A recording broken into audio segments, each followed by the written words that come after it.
भूतिया ढाबा। एक सच्ची घटना। अगर आप अकेले हैं तो यह कहानी सुनने से पहले चारों तरफ देख लें, कहीं कोई आपकी परछाई के साथ तो नहीं खड़ा। रात के करीब 2 बजे थे। ठंडी हवा चल रही थी और सड़क के दोनों तरफ घना जंगल था। हल्की हल्की धुंध फैली हुई थी जिससे दूर तक देखना मुश्किल हो रहा था। रवि, जो एक ट्रक ड्राइवर था, दिल्ली से लखनऊ जा रहा था। सफर लंबा था और उसकी आंखें नींद से भारी हो रही थीं। वह रेडियो सुनते सुनते ऊब चुका था और भूख भी लग रही थी। तभी उसे सड़क के किनारे श्रीराम ढाबा दिखा। ढाबे पर एक पुराना बल्ब टिमटिमा रहा था और अंदर से हल्की रोशनी आ रही थी।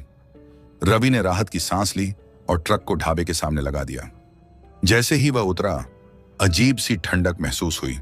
हवा में अजीब सी नमी थी और चारों ओर गहरा सन्नाटा पसरा था। उसने इधर उधर देखा, लेकिन ढाबे के बाहर कोई और गाड़ी नहीं थी। शायद देर रात होने की वजह से कोई नहीं आया, रवि ने सोचा और अंदर चला गया। ढाबे के अंदर का माहौल अजीब था।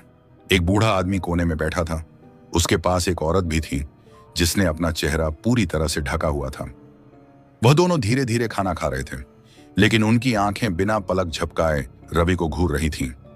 रवि को थोड़ी घबराहट हुई, लेकिन उसने इसे नजरअंदाज किया। वह काउंटर पर गया और देखा कि एक पतला लंबा आदमी तंदूर पर रोटियां सेंक रहा था। भैया, एक चाय बना दो और 2 पराठे भी, रवि ने कहा। वह आदमी बिना कुछ बोले अंदर चला गया। रवि वहीं बैठ गया और चारों तरफ नजरें घुमाने लगा। दीवारों पर पुरानी जली हुई तस्वीरें टंगी थीं। उनमें से कुछ तस्वीरों में लोगों के चेहरे धुंधले थे, जैसे किसी ने जानबूझकर उन्हें मिटा दिया हो। तभी अचानक एक धीमी आवाज आई, यहां से चले जाओ। रवि ने चौंक कर देखा। वह बूढ़ा आदमी अब उसकी कुर्सी के बिल्कुल करीब आकर खड़ा था। उसकी आंखें सफेद हो चुकी थीं, चेहरे पर झुर्रियां थीं और उसके होंठ हल्के हिल रहे थे। यहां से चले जाओ, वरना तुम्हें भी नहीं छोड़ा जाएगा। रवि का दिल जोर जोर से धड़कने लगा। उसे समझ नहीं आया कि यह आदमी मजाक कर रहा था या सच में कुछ अजीब था। वह घबरा कर उठा और पीछे मुड़ा। वो औरत जिसने अपना चेहरा ढका हुआ था, अब धीरे धीरे अपना घूंघट हटा रही थी और उसके नीचे कोई चेहरा ही नहीं था। रवि के शरीर में खून जम गया। वह डर के मारे कुर्सी से गिर पड़ा। तभी पीछे से वो तंदूर वाला आदमी जोर से हंसने लगा। अब तू भी हमारे साथ रहेगा, हमेशा के लिए। रवि ने घबराकर दरवाजे की ओर देखा, लेकिन दरवाजा बंद हो चुका था।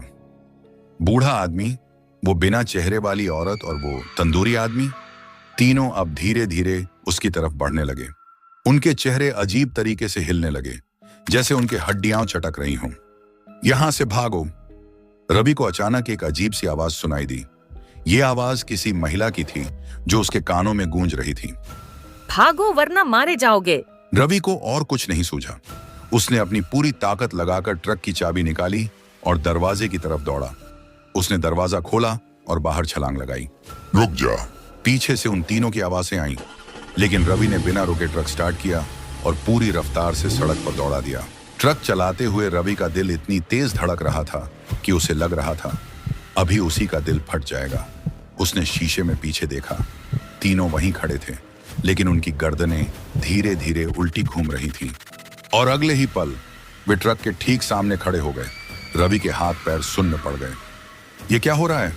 लेकिन उसने हिम्मत नहीं हारी और पूरी ताकत से ट्रक की स्पीड बढ़ा दी। अचानक एक जोरदार चीख गूंजी, तू बच नहीं सकता! रवि ने अपनी आंखें कसकर बंद कर लीं और हॉर्न बजाता चला गया। जब उसने दोबारा आंखें खोली तो वो सड़क बिल्कुल सुनसान थी। कोई नहीं था, ना वो ढाबा, ना वो तीनों लोग। सुबह होते ही रवि एक दूसरे ढाबे पर रुका। वहां कुछ ट्रक ड्राइवर और गांव वाले चाय पी रहे थे। रवि ने एक बूढ़े आदमी से पूछा, बाबा, श्रीराम ढाबा कहाँ है? बूढ़े ने चौंक कर उसकी तरफ देखा। बेटा, तूने उस ढाबे का नाम कैसे लिया? रवि घबराकर बोला, रात को वहां रुका था, लेकिन। बूढ़े ने गहरी सांस ली और बोला, बेटा, वो ढाबा 10 साल पहले जलकर खाक हो गया था और वहां जो 3 लोग तूने देखे वो वहीं जलकर मर गए थे। रवि का चेहरा सफेद पड़ गया। उसकी आंखें फटी रह गईं और हाथ कांपने लगे। मतलब मैं जिनसे मिला वो भूत थे? बूढ़े ने सिर हिलाया और बोला, आज तक जो भी वहां रुका वो जिंदा नहीं लौटा। रवि की हालत खराब हो चुकी थी। उस दिन के बाद से उसने कभी भी रात को ढाबों पर रुकने की हिम्मत नहीं की। लेकिन आज भी अगर आप उसी रास्ते से गुजरें और आपको श्री राम ढाबा दिखे तो वहां मत रुकना, क्योंकि वहां जो खाना बना रहे हैं वो इंसान नहीं, कुछ और ही हैं। अगर आपको ये कहानी पसंद आई तो चैनल को सब्सक्राइब करें और हां, अगली बार ढाबे पर बैठने से पहले एक बार पीछे जरूर देख लेना।